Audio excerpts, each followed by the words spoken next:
This is Democracy Now!, democracynow.org, The War and Peace Report. I'm Amy Goodman with Juan Gonzalez. Well, the Federal Communications Commission is being accused of abandoning net neutrality rules that would ensure a free and open Internet.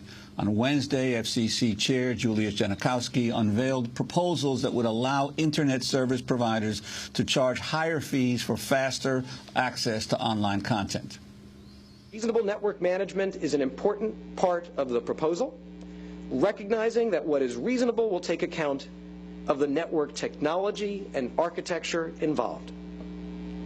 Our work has also demonstrated the importance of business innovation to promote network investment and efficient use, including measures to match price to cost, such as usage-based pricing. Major firms like Verizon and Google have pushed for a two-tiered system that would allow them to charge fees. To talk more about the FCC proposal, we're joined by Josh Silver, co-founder of the media reform group Free Press. Josh, talk about Julius Genachowski, what you expected and what he's done. Well, first of all, I'm going to back up and talk about why this matters. What most people don't understand when they hear net neutrality, their eyes gloss over and they say, well, how does that affect me? What's going on right now is we're in the middle of a major transition from one media technology to another media technology, the Internet, the first two-way experience. And with the Internet brings this possibility that any website could act as a television network, a radio network. It is the ultimate game changer in the future of how Americans access information and learn about the world. Now, what we're seeing is, since the Internet started about 40 years ago, there's this principle called net neutrality. And it essentially says that the companies that bring you the Internet into your home or business cannot indiscriminately say, this is going to move fast, this is going to move slow, and that's our decision in order to make more money or for political gain or what have you. So what we're seeing is, as the Internet becomes more ubiquitous, the companies that deliver the Internet, Comcast, AT&T, Verizon, they enjoy monopoly or duopoly control of connections. And they want to monetize the Internet by getting rid of rules that prevent them from creating fast lanes and slow lanes. The president, as you may recall, when he was campaigning, said, I will take a backseat to no one in protecting net neutrality. It was a huge moment for everybody who cares about this issue.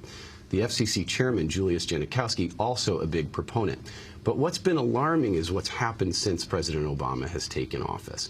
Just like in so many other issues, there's been this big debate amongst the industry players like Verizon and Google. The public interest community has been left out of the ring, so to speak. The FCC chairman has done nothing major in those 2 years since Obama took office. And what we're seeing right now is finally, after 5-6 years of debate over this issue at the FCC chairman has introduced a set of rules last Wednesday that will be voted on December 21st that are wrought with loopholes that would essentially be the end of the Internet as we know it. It allows these companies to prioritize content at will, essentially because of definitions and legal terms, and it doesn't apply at all to wireless connections, which is the future of the Internet. Well, Josh, what about this whole issue in recent reports about the battle between Comcast and Level 3? Some people are mistakenly thinking that that's part of the battle over net neutrality. Could you explain that? Well, so there's been several incidences over the years of companies like Comcast, which, keep in mind, is both the largest residential Internet provider in the country, the largest cable company in the country, and also they're about to buy NBC Universal. Again, despite the fact that the president said he's against the consolidation of media ownership, it's universally agreed that this deal is going to go through. The question is, will the FCC and the Department of Justice provide any kind of protections of consumers? Comcast was caught blocking a file-sharing program called BitTorrent a couple of years ago.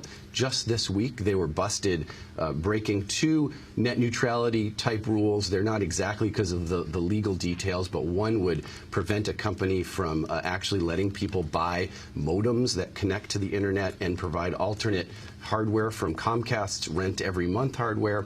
Another one would force Netflix to actually pay another company, Level 3, that is the backbone of the Internet, to guarantee fast service. This is the beginning of the end. It's the first domino, if you will. But there's an important point here.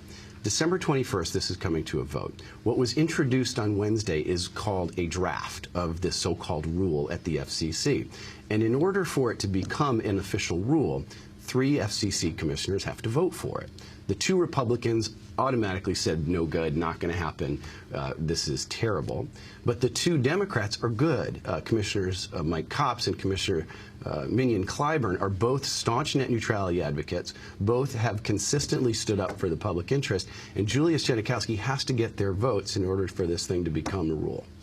I wanted to ask you on a slightly different issue, but you just heard this whole debate on WikiLeaks, and you were talking about government intervention on the web, on the internet. One of WikiLeaks' most vocal critics is in Washington has been independent Senator Joseph Lieberman. On Wednesday, he pressured Amazon.com to drop hosting WikiLeaks on its servers. This is what Lieberman said. On any companies like Amazon just broke cut WikiLeaks off from using its servers to distribute. There's a company now in Sweden, I think it's called Bahnhof, which is providing that kind of access to the internet to WikiLeaks. We've got to stop them from doing that, and we've got to apprehend Mr. Assange, the founder of WikiLeaks, and bring him to justice as a violator of the Espionage Act, because if we don't, this will keep happening. So that was Lieberman. Amazon.com dropped WikiLeaks. Now they're at wikileaks.ch. They've just moved in the last hours to Switzerland. Your response? Well, this becomes a policy question when I look at it. And the question is, should companies or the government be allowed to censor and block content that's on the web at will, or do they need to follow constitutional law? And so that's really, at the end of the day, what's the question here, and whether there should be stronger laws that enable the Federal Communications Commission to protect WikiLeaks and other transparency entities so that their content cannot be blocked. Right now, the problem is net neutrality is part of a larger issue, which is the policy has not caught up with the technology. And that's what we're seeing with the internet. And the problem is in some ways this is a more grave and more dire set of questions than, for example, the banking debacle and the failure of the Security and Exchange Commission to deal with that, because enlightened economic policy can fix the economy and get it back on track. The problem here is you can't put this genie back in the bottle. If you fundamentally change how the internet works, the internet will become like cable television, where Comcast and Verizon and AT&T decide what's on, how fast it goes. Democracy Now!, you can't pay us enough to guarantee fast, crisp video.